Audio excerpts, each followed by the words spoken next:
Здравствуйте, это программа «7 дней плюс». Итак, в Йошкар-Оле есть ёшкин кот. Столицей Катавасии является город Зеленоградск в Калининградской области. Там даже есть свой музей-мурариум. А вот у нас есть кот казанский, но много ли мы о нем знаем, и не кажется ли вам, что он немного недооценен? И могут ли коты казанские привлечь туристов и открыть историю столицы Татарстана совсем в другом, неизведанном и малоизвестном амплуа? И, в принципе, чем знаменит кот казанский? Давайте сегодня поговорим об этом с основателем музея Алабрыса Галиной Михайловной Шарафутдиновой. Здравствуйте. Добрый день. Для начала, кто такой Алабрыс? Понимаем, что тюркские корни у слова есть. 100% это тюркское название от слова «ирбис» – снежный барс. И именно от этого слова произошло название кошек в Татарстане, именно Алабрыс. Так, соответственно, у нас появился в столице Татарстана появился музей казанского кота, музей кошек. Музей кота, почему-то так хочется назвать его, именно не кошек, а кота. И если говорить про казанского кота, когда я планировала, я знала, что это запатентованное название, есть бренд казанского кота.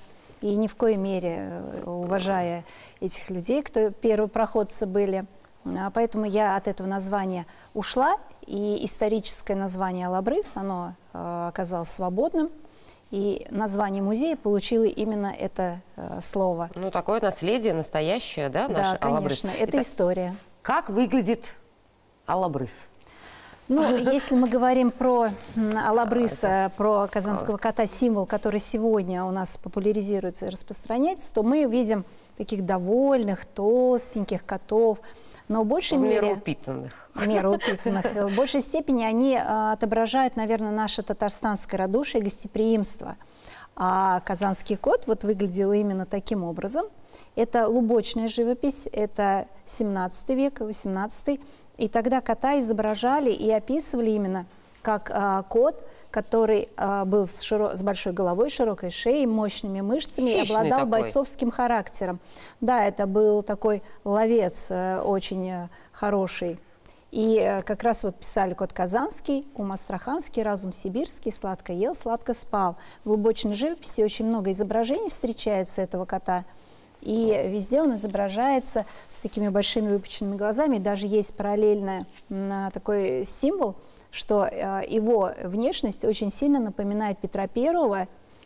И есть картина, как мыши кота хоронили, когда мыши везут на погост кота на санях, и там олицетворяют, говорят по легенде, что это мыши, это дворяне, которые были недовольны реформами, и Петр Первый, который не умер, а который смотрит за ними и наблюдает, что происходит. Так, вот это совершенно неизвестный факт, наверное, для многих.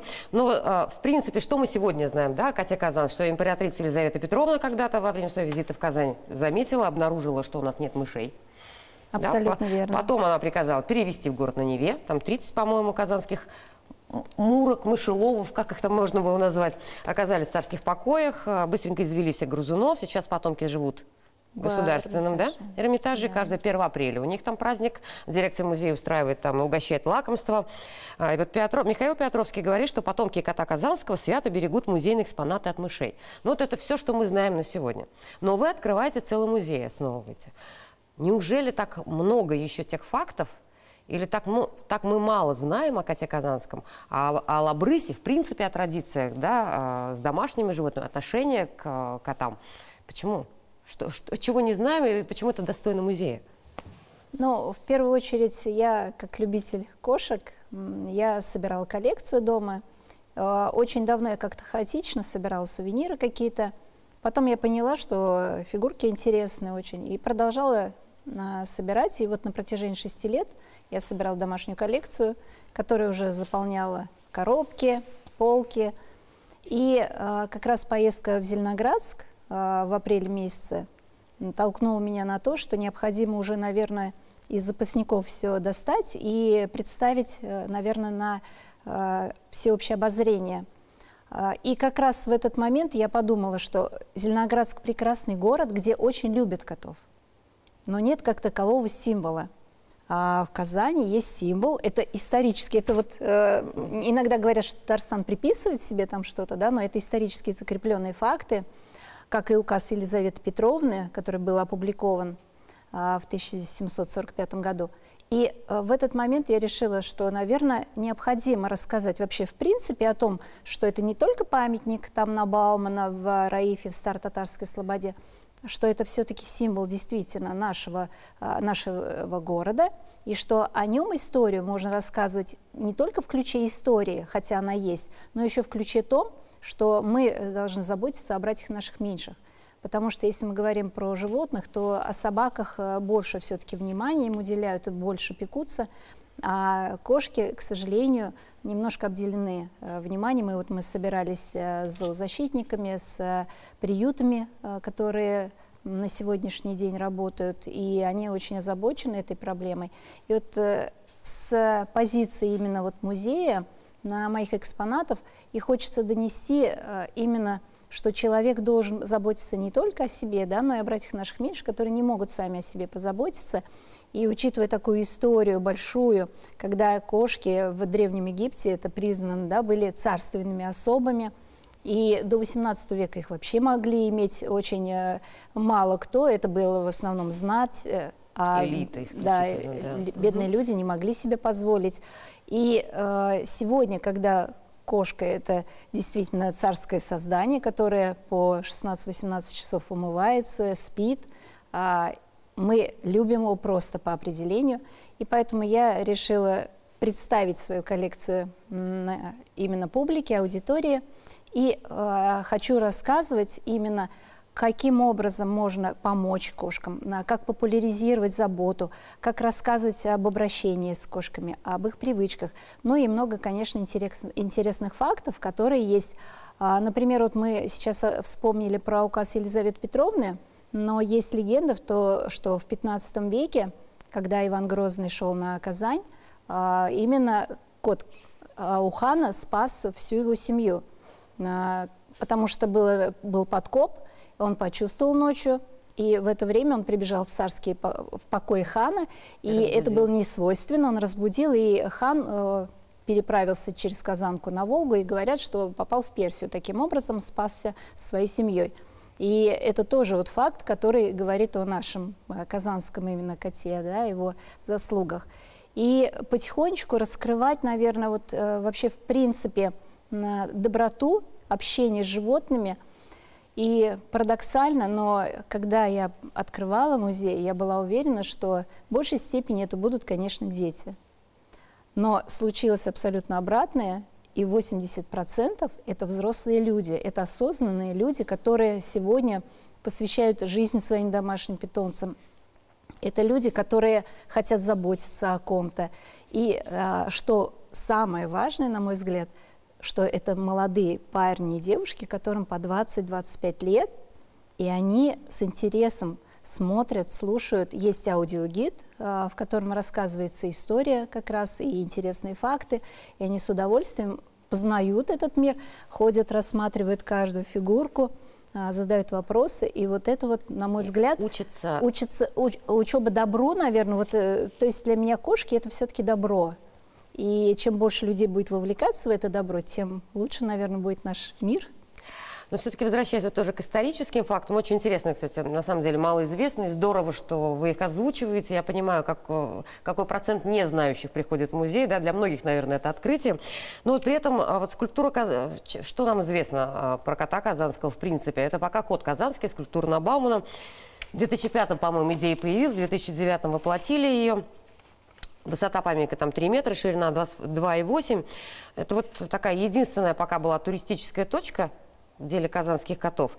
И мне кажется, что все-таки это не совсем не совпадает вот эта скульптура с вот этим вот котом, настоящим, историческим. Он какой-то слишком упитанный, слишком мягкий, слишком вальяжно лежащий, да? Либо имеет это право на жизнь, или нам нужна еще скульптура? Я думаю, что эта скульптура уже доказала, что она имеет право на жизнь, потому что ее брюшко уже другим цветом, да, и люди приезжают, и им рассказывают легенды о том, что если потрешь, желание исполнится. То есть много вокруг этого образа. Это же хорошо, когда для людей существует какой-то символ. И вот когда я вначале сказала, что именно татарстанское вот это 1001 гостеприимство, оно проявляется и в этом образе тоже. Потому что, ну, не может такой вот красивый, такой полный, в меру упитанный, да, как в мультфильме, кот не может принести какого-то плохого негатива. И люди доверяются. Здесь вопрос вот доверия. Мы видим и мы верим, что и нас, как гостей, примут точно так же. И мы такие же будем довольны, счастливые находиться в нашем прекрасном городе. Но ведь он совсем не отражает характер казанского кота, эта скульптура. Но это же искусство. Если мы посмотрим на картины импрессионистов, они тоже для многих вообще ничего не отражают. Но каждый видит в нем то, что он хочет увидеть. И здесь я думаю, что если дорожка протоптана, то люди находят в этом интерес и ценность какую-то. Ну вот тогда смотрите, казанский кот – это хищник, да, то есть да, боец, да, борец. Ёшкин кот и вот коты в Зеленоградске. Вот в чем разница в характерах, в истории? Или все кошки так похожи на людей? Нет, разница есть. Вот Ёшкин кот – это больше, наверное, такой какой-то светлый образ. Там образ светлого кота возникает. Если говорить про зеленоградских, там нет определенного какого-то образа, там просто много кошек. А есть образ питерских котов. Они, как правило, изображаются серыми такими и всегда лежащими. Там есть прям коты у меня тоже есть на полочке, где они вот свисают лапки свои. Это образ котов, которые на парапетах по набережной лежат. А казанский кот, вот, он действительно обладает каким-то вот уникальным характером. У меня есть в музее ростовая кукла, именно лабрыса кошки. Я очень долго искала, мне хотелось большой образ какой-то, и вот я нашла в городе Мичуринске случайно прям вот это вот единичный экземпляр, это не масс-маркет. И вот он похож очень, он такой большой, такой крепкий, и он сегодня стоит на плаще. Когда он был в Санкт-Петербурге, Елизавета Петровна зачислила его в штат лейб-гвардии, поставила на довольствие. И вот он такой офицер с белыми манжетами, с белым кружевным воротником. Офицер? Такой прям вот мужчина, да. И вокруг него тоже вот создается образ именно другой. Но мы можем разные образы создавать. Самое главное, чтобы история была не искажалась, чтобы она была правдивой, и мы давали те факты, которые были на самом деле. А вот вы сейчас говорите, есть и аудиогид в музее, да? Вы сами рассказываете, сотрудники ваши рассказывают туристам, жителям. Насколько часто опираетесь на исторические факты, где их берете, как консультируетесь, как вообще выстраивается работа музея, чтобы сохранить историческую справедливость, да, исторические традиции? К сожалению, очень мало информации. Как правило, это интернет. Я какие-то моменты была, когда в Санкт-Петербурге, там, учитывая, что я в туризме, да, там с экскурсоводами тоже разговаривала, какие-то факты от них, здесь экскурсоводы, какие-то факты. И вот так вот пополняю потихонечку. Но, конечно же, хотелось бы, чтобы побольше узнавать каких-то фактов именно о нашем казанском коте, чтобы где-то вдруг раз, и мы нашли какие-то вот такие вещи, которые были запечатлены. Да, легенды ходят, но мы хотим все-таки исторически подтвержденные, да, факты. Но мы же можем и рождать дальше легенды, мы можем создавать свои истории, которые будут... Это не неправдивая история, это истории нового кота, и говорят же, да, мы сами будем писать эту историю. Как вы считаете, насколько это может повлиять, вот, в принципе, кот казанский, на туристический бренд столицы? То есть, или это такая, ну, все равно отношение к животным не совсем пока, скажем так, на должном уровне, и кажется, ну, вроде мелочи, да? То есть это не может стать ключевой позицией там Казани. Или может сыграть на туристах? Ну, я думаю, что может сыграть, потому что сегодня вокруг музея вот уже собралось такое сообщество, и мы обсуждали, как раз была пресс-конференция в Татмеде, мы обсуждали учреждение Дня казанского кота. Так, у него будет свой день рождения, в конце концов. Хорошо. Когда, как? Да, вот сейчас мы работаем над этим, и как только будет информация, мы обязательно об этом объявим. И это, опять-таки, мы же можем вокруг этого дня создать событийную историю. Мы можем проводить фестиваль, связанный с кошками. Мы можем проводить какие-то интерактивные квесты. Выставки, да, забери выставки питомца. рисунков. И вот как раз в этом ракурсе мы можем делать выставку, когда приносят кошечек, и хоть если даже одна-две кошки найдут свой дом, своих хозяев, это уже будет маленькой, но победой. Потому что я вот на данный момент как раз обсуждала с приютами, и они готовы, мы планируем провести выставку, учитывая, что помещение большое, там до 10-15 кошек мы можем одновременно там, чтобы находилось, и на моей площадке, чтобы могли прийти люди и посмотреть, подумать о заботе и, может быть, и забрать к себе домой. То есть фактически музей Алабрысы превращает в некий даже социальный проект? Ну, для меня в большей степени, наверное, это проект души, и вот он приобретает сейчас вот такую социальную какую-то направленность. Стихийно вот это произошло, но эта история хорошая. Это история, которая позволит сделать, наверное, Казань более таким заботливым городом. Мы и так город для комфортного проживания людей, но мы должны сделать его еще комфортным для проживания наших братьев меньше. При этом очень высокая, мне кажется, в Казани уже конкуренция музеев, в том числе частных, небольших. Есть и музей чая, там музей самогона, музей чак-чака.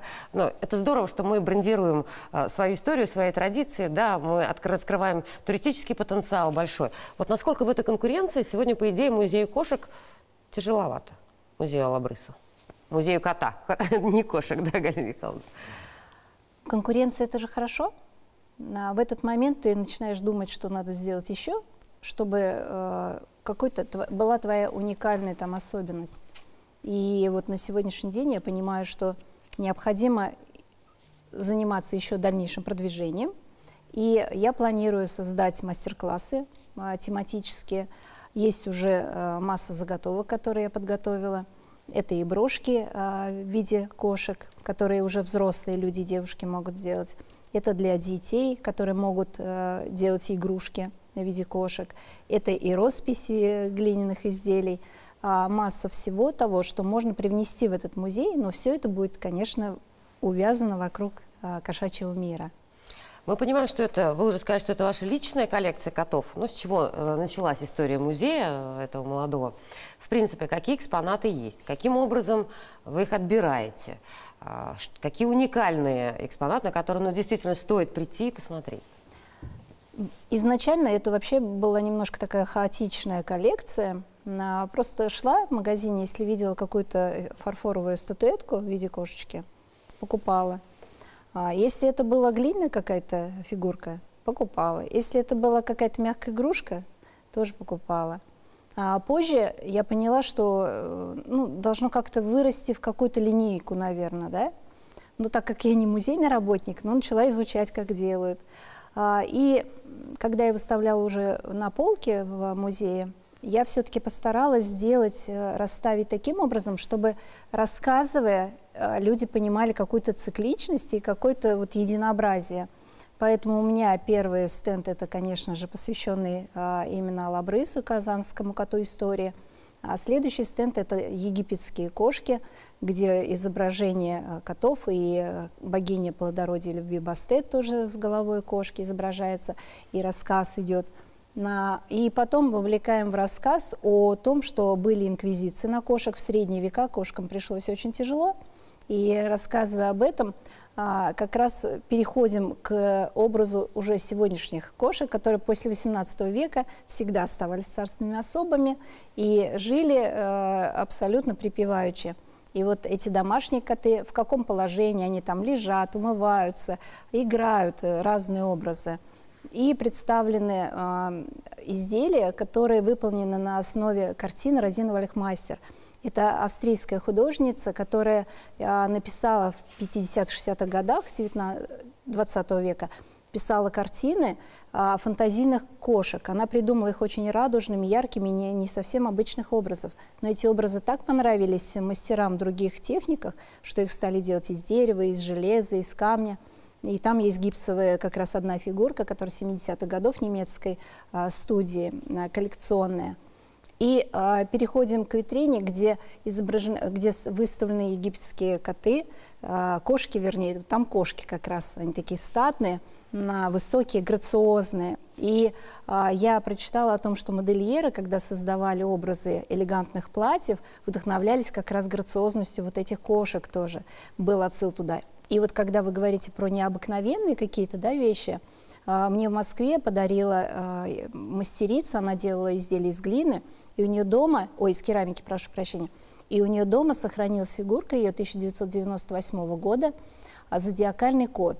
Он не совсем обычный на внешний вид, и на нем изображены все знаки зодиака. И когда она мне передавала, у него такие необычные зеленые глаза, но она сказала, что у него есть такое свойство, с космосом связь какая-то. И если ему посмотреть в глаза, желания исполняются. Я сама ни разу желания не загадывала, но я об этом рассказываю гостям, потому что это правда. И вы не поверите, ко мне уже несколько гостей возвращались и говорили о том, что спустя несколько дней, что у них желание исполнилось. И вот это вот, наверное, чудодейственная какая-то сила, магия, да, вот она происходит. И, конечно, мне очень ценны те работы, которые выполнены вручную. Там есть прекрасный Миледи Иван-Царевич, которые выполнены в технике грунтовный текстиль, которые одели на себя самые лучшие, собираются на бал. Есть деревенская серия котиков, которые из ситца сшиты. Есть изделия, которые выполнены в технике валяния, и там тоже необычайно.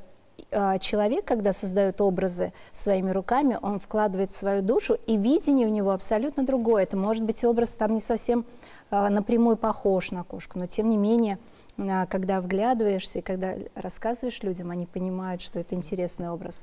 И, конечно же, Фелисит — это кошечка, которая летала в космос, вот ее портрет висит, и многие не знают о том, что в 60-х годах Россия и Америка так соперничали. Если татарстанцы найдут у себя дома каких-то котов или кошечек, фигурки, статуэтки и так далее, вы принимаете? Да. Можно приносить? Можно. Я очень благодарна таким людям, потому что приносят местные жители и присылают. Вот мне уже посылка пришла из Башкирии, из Анапы, из Анадыря, из Красноярска. Люди, побывав в музее, уезжают домой и не забывают об этом, и отправляют посылки. Они говорят: ой, у нас дома вот есть такая кошечка, вот из Башкирии конкретно она недавно прислала, она шьет своими руками, и она говорит: я обязательно вам передам с дочкой. И действительно посылка пришла. То есть это необычайным образом как-то работает, и это настолько трогательно, потому что люди, кто приходит туда, ну, у них кроме добра, по-моему, в душе нет ничего. Интересно, а мы увидим все-таки больше сувенирной продукции, связанной с Алабрысом, с котом казанским, потому что сегодня, в принципе, достаточно бедно представлен, скажем так, этот бренд.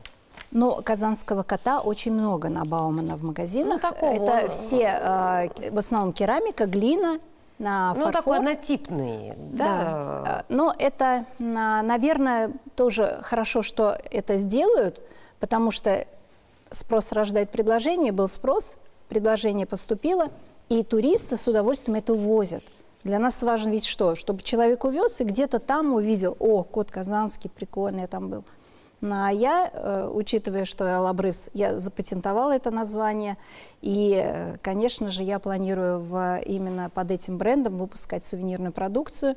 Ну и есть, конечно, желание, хотя это не моя стихия, но хочется туда тоже пойти, бренд одежды, именно связанный с Татарстаном. Под этим названием. Интересные, конечно, мечты. А вот все-таки как-то проверяются кошки на казанскость, коты, которые к вам поступают вот из статуэток, фигурок, игрушек? Есть что-то такое? Нет, я не привязываюсь к образу. То есть есть вот наш кот и есть много других. И вот если кошки другие, они тоже там есть. Их очень много, других кошек. Там на сегодняшний день около 800 экспонатов. Да. И каждый из них прям по-своему интересно и замечательно. Поэтому, конечно же, чем больше будет образа казанского кота, тем лучше. И есть место, куда их еще дополнять. А много ли у вас дома кошек, а не в музее? И настоящих Барсик. Живых? Барсик. Дома Барсик, да. Ему 14 лет. И это вот человек уже для меня, да, это наш член семьи, который очень умный, разговаривает очень много. И его образ, он у меня тоже там есть. Я, когда лет, наверное, 20 мне было, я делала декупаж, тогда был модный, салфетку. Нашла с котом, сделала декупаж, подруга научила, но не очень так аккуратно было. И я эту тарелочку убрала и забыла про нее. А спустя много лет, когда уже Барсик был у нас, я наткнулась на эту тарелку, я как раз начала коллекционировать и поняла, что это я делала Барсика. И я его поставила в музей тоже. У Марка Твена, по-моему, было высказывание, что человека часто сравнивают с ослом. Это непорядочно по отношению к ослу. А вот чем кошка и человек похожи? И похожи ли кошки на людей? Очень коротко, пожалуйста. Кошки похожи на людей тем, что они все понимают, они очень хорошо мыслят, и они умеют в определенное время, в нужное время сделать так, чтобы человек не мешать человеку. Галина Михайловна, спасибо, что пришли. Процветание музею Алабрыс. И пусть этот бренд будет известен по всей России и далеко за ее пределами. Спасибо Удачи, большое. всего доброго, до свидания. Спасибо.